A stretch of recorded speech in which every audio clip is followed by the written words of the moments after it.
শীত আসলেই খাবার প্রেমীদের মনের ভিতর হাঁস আর রুটি খাওয়ার লালসা তৈরি হয়। ঢাকার কাছে এমন যদি কোনো জায়গা পাওয়া যায় যেখানে হাঁস ভুনা সাথে নরম নরম রুমালি রুটি, গরুর কালা ভুনা, মুরগির রোস্ট, অনেক রকমের কাবাব, সি ফুড সাথে অনেক রকমের ভর্তা, সব শেষে অনেক রকমের বাহারি মিষ্টি, তাহলে কেমন হয়?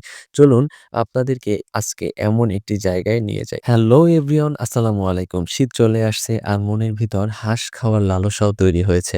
তো রাত ১২টায় আমার ২ জন ফ্রেন্ড ও আমি রওনা দিলাম হাঁস রুটি খাওয়ার জন্য। রাত ১২টায়ও রোডে অনেক জ্যাম পার করে চলে আসলাম পূর্বাচলের ৩০০ ফিট এক্সপ্রেসওয়েতে। এক্সপ্রেসওয়ের অপরূপ সৌন্দর্য দেখতে দেখতে চলে আসলাম নীলা মার্কেটে। এখানে আসার পরে দেখলাম অনেক রেস্টুরেন্ট আছে এখানে। আমরা অনেক খোঁজাখুঁজি ও চিন্তাভাবনা করে চলে গেলাম দ্য বাকের ক্যাফে অ্যান্ড রেস্টুরেন্টে। অন্যান্য রেস্টুরেন্টগুলোর থেকে এটা বেশ সাজানো গোছালো। এখানে এসে দেখলাম তারা হাঁসের মাংসের পাশাপাশি গরুর কালা ভুনা, মুরগির রোস্ট, অনেক রকমের ভর্তা, সাথে সি ফুড এবং অনেক রকমের কাবাবও বিক্রি করতেছে।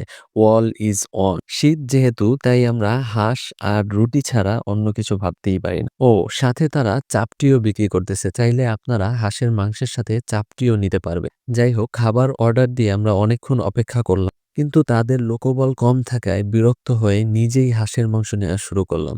রেস্টুরেন্টের এক বড় ভাই বলল, "ভাই, আপনাদের পছন্দ মতো নিয়ে নেন।" এখানে প্রতি প্লেট মাংস ৳২৫০, ৫ পিস মাংস দেয় ১ প্লেটে। তো আমরা ৫ পিস করেই মাংস নিলাম পছন্দ মতো। পরবর্তীতে ভাই আরো বাড়িয়ে দিল। আর রুমালি রুটি প্রতি পিস ৳২০ করে। সাথে আপনারা ভাতও পাবেন। একজন যত ভাতই খাক না কেন ৳৪০ পে করতে হবে। অবশেষে খাবার নিয়ে খেতে বসলাম। রুটিটা খুবই পাতলা ও নরম ছিল।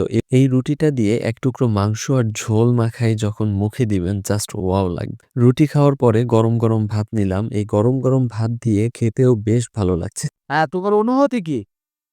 অনুভূতি ভরা, দিব না। অনুভূতি ভরা। খাবারের টেস্ট কেমন ছিল? খাবারের টেস্ট ভালোই আসলে। খাইছি মনে করো ঢকমতো। মনে করো মনে করো তলপেট থেকে মনে করো গলা পর্যন্ত মাইরিয়া খাইছি। যে অবস্থা আমরা দেখতে পাইতেছি টিভিতে। যাই হোক, খাবার শেষ করে দাঁত খিললাল করতে করতে বের হইলাম। এত খাইছি একটা ভাব আছে না? বের হওয়ার পর দেখলাম পাশে তাজা তাজা অনেক রকমের মিষ্টি। বড় বড় মিষ্টি দেখলাম যার ওজন নাকি ১ থেকে ১.৫ কেজি। এটার নাম নাকি বালিশ মিষ্টি।